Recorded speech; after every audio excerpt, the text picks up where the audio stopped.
In 1497, a Spanish woman could be executed for the same private act that 500 years later would be legally protected and publicly celebrated in the streets of Madrid every single summer. Between those two moments lies one of the most dramatic reversals in European history. Spain went from running religious tribunals that punished private desire to becoming one of the first countries on earth to legalize same-sex marriage, with full adoption rights included. How does a nation travel that far in 5 centuries on a subject it once refused to even speak about in public? By the end of this video, you will understand the single decade that changed everything, why Spanish youth today talk about sex and identity more openly than almost any generation before them, why the Catholic Church's grip loosened so dramatically in such a short span of time, and why some historians now call this the fastest cultural transformation in modern Europe. This is the story of Spain and the story of sexuality itself, seen through 500 years of law, faith, war, and rebellion. We are going to travel from the year Columbus sailed west and the Catholic monarchs completed the Reconquista, all the way to the Spain of 2026, a country now ranked among the most progressive nations in the world on questions of gender and sexual freedom.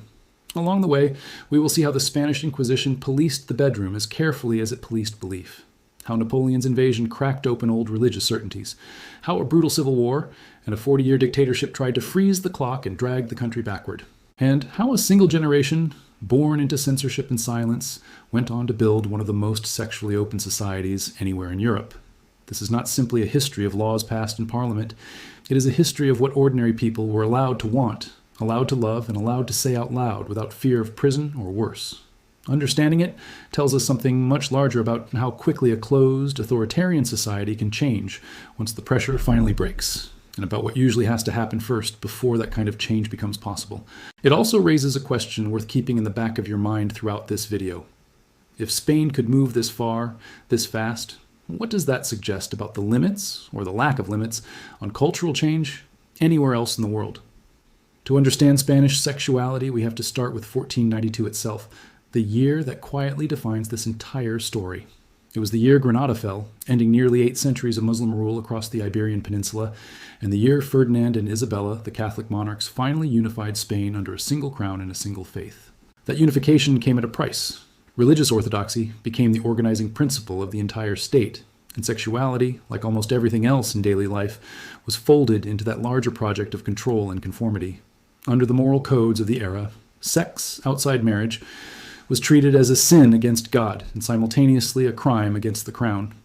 The Catholic Church held enormous authority over what happened inside people's homes and behind closed bedroom doors, and the newly empowered Spanish Inquisition, formally established in 1478, extended that authority into the most private corners of ordinary life. Sodomy was classified alongside heresy and witchcraft, treated not merely as personal immorality, but as an offense against the natural and divine order itself, punishable in the most severe cases by public execution. Adultery, concubinage, and even certain folk methods of contraception were regularly prosecuted through church courts and local tribunals.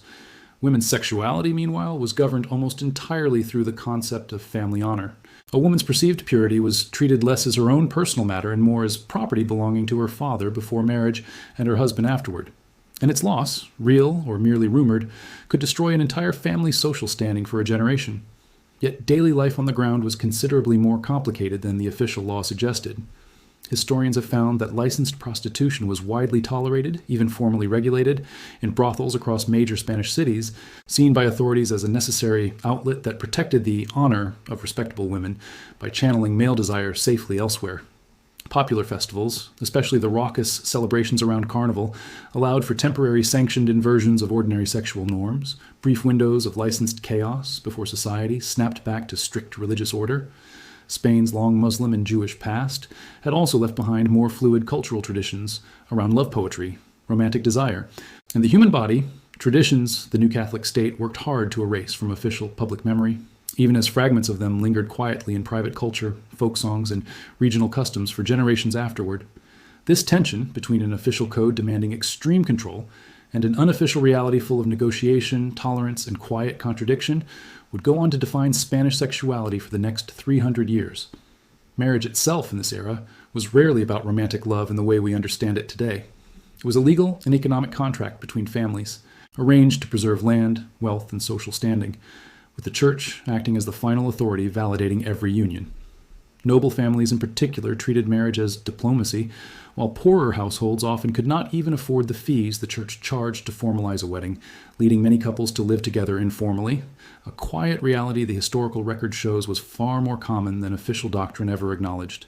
Inquisition records themselves, preserved in remarkable detail, reveal thousands of cases involving accusations of unnatural acts, bigamy, and blasphemous statements made during moments of passion, giving historians today an unusually intimate window into bedrooms the Crown otherwise claimed no ordinary person could see into at all.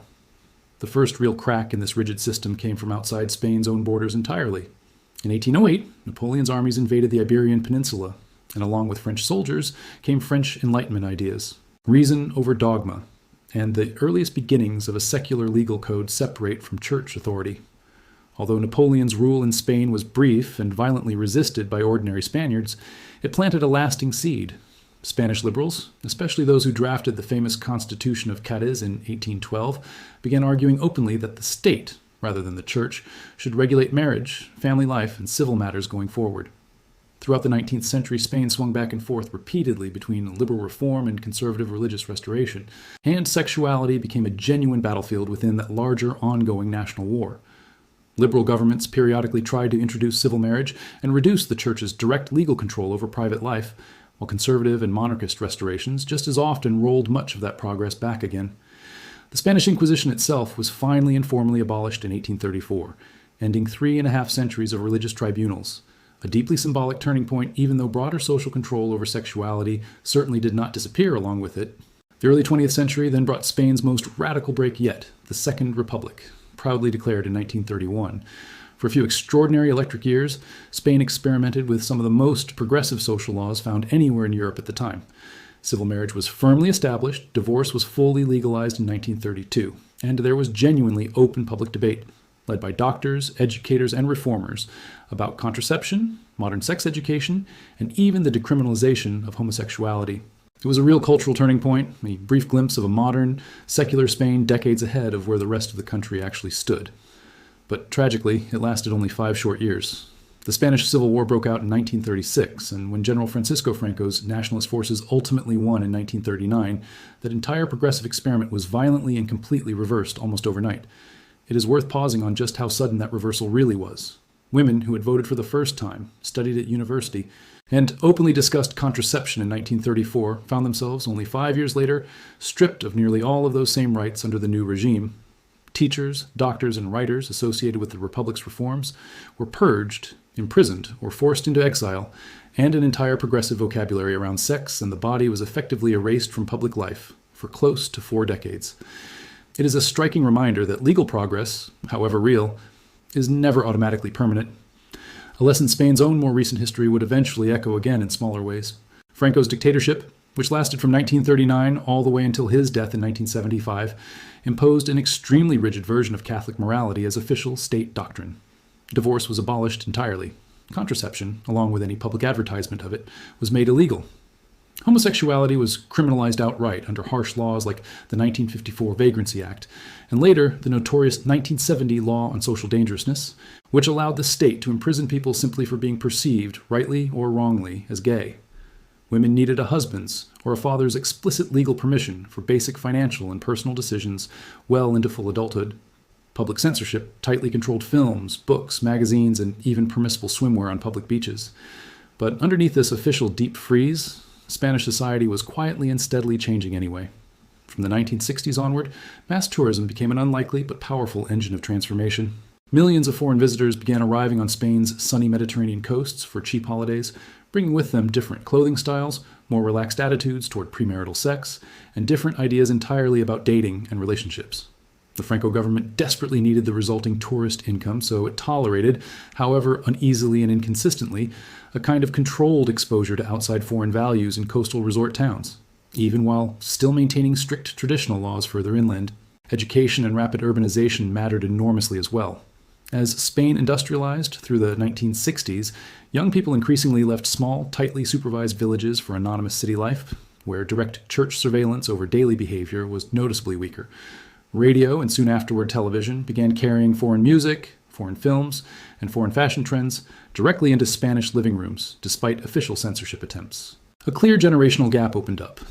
Parents who had grown up amid wartime scarcity and strict church authority, and children coming of age instead, watching a much wider, freer world unfold on screen. This rising generation would be exactly the one to demand rapid change the moment Franco's grip finally loosened, and by the time the aging dictator died in November 1975, quiet pressure for reform had already been building steadily for well over a decade beneath the surface. Underground culture played its part too. Feminist reading groups, clandestine gatherings of gay men and lesbians, and small circles of writers and artists kept alternative ideas about love and identity alive throughout the dictatorship, even under constant threat of arrest. Spanish exiles living in France, Mexico, and elsewhere also sent back books, films, and letters that quietly widened what people at home believed was even possible, planting ideas that would fully bloom only once censorship finally lifted. By the early 1970s, small feminist and gay rights groups had begun meeting semi-openly in university towns, testing exactly how far the regime's weakening grip could be pushed before authorities responded. Franco's death in November 1975 opened the floodgates almost immediately. What followed, widely known in Spain as La Transición, the transition to democracy, produced one of the fastest and most complete social transformations anywhere in modern European history. In 1978, Spain adopted an entirely new democratic constitution, guaranteeing personal equality and individual freedom for the first time in generations. In 1981, divorce became legal again for the first time since before the Civil War. The old law on social dangerousness, which had criminalized homosexuality outright, was formally repealed in 1979, though full social acceptance across the country would still take considerably longer to arrive in practice.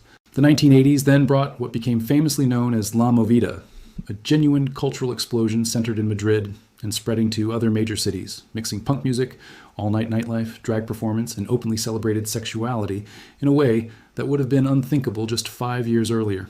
It was epitomized by the young filmmaker Pedro Almodóvar, whose early provocative films flaunted exactly the desires and identities Franco's regime had spent 4 decades trying to suppress and hide.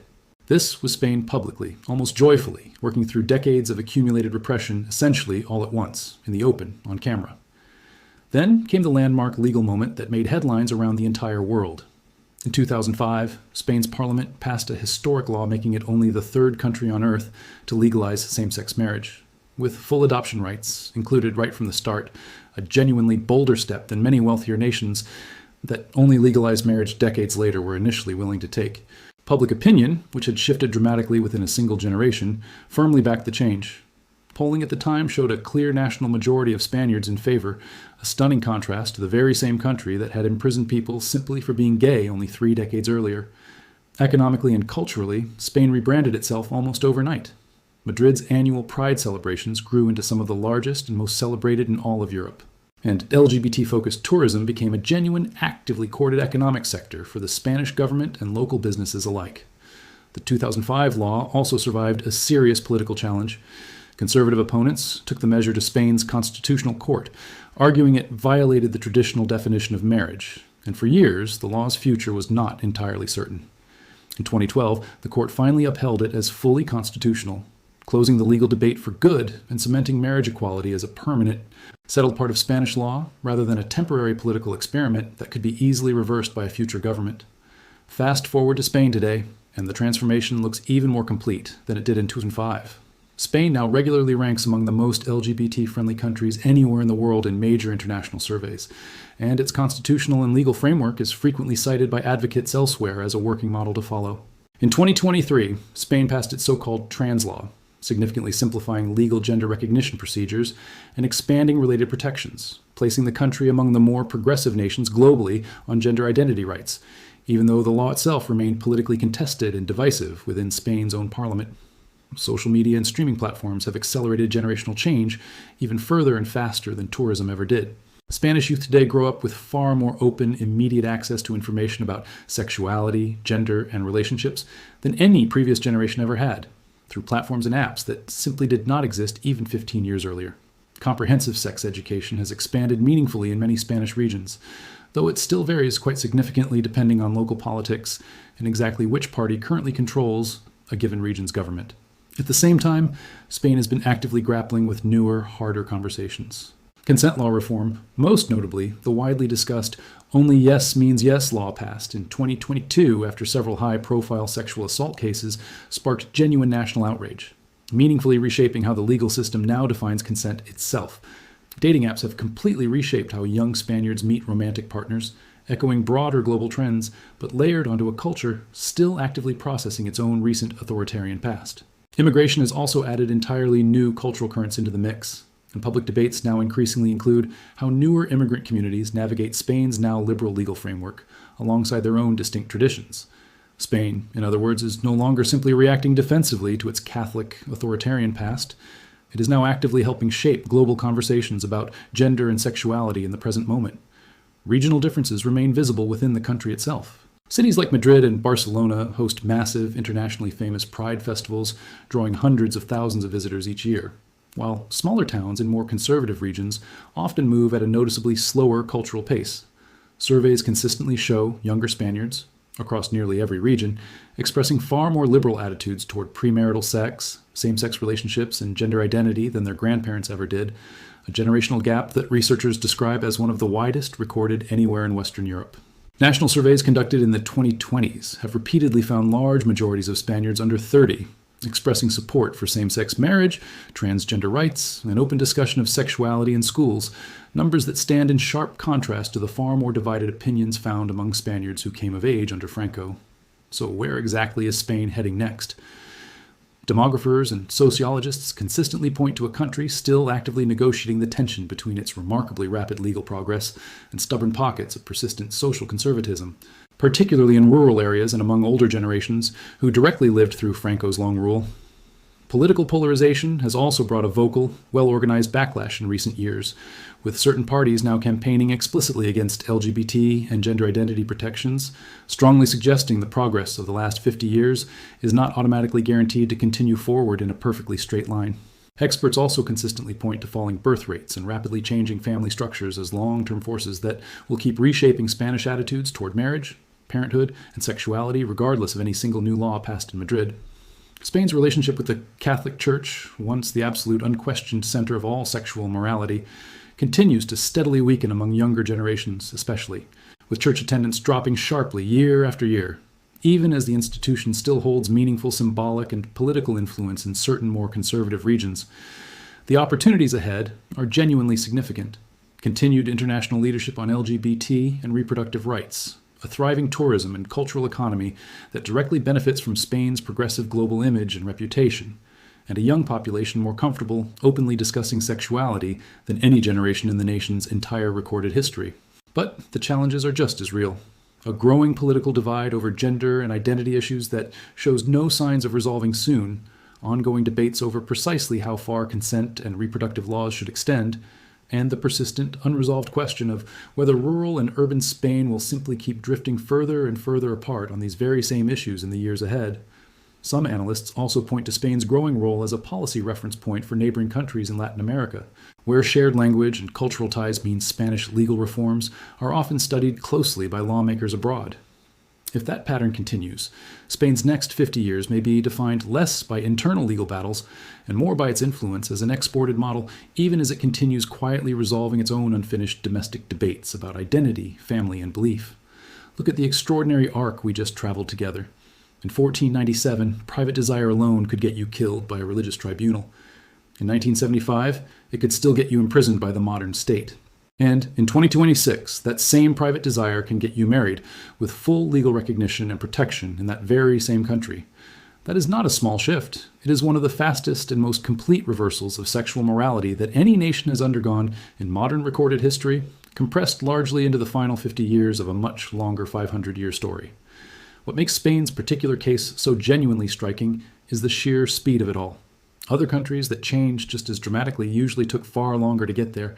Spain managed it in roughly 2 generations, moving from outright criminalization to open public celebration inside a single human lifetime, driven by mass tourism, generational rebellion, and a democratic constitution written by people who still remembered painfully well exactly what harsh repression had felt like firsthand.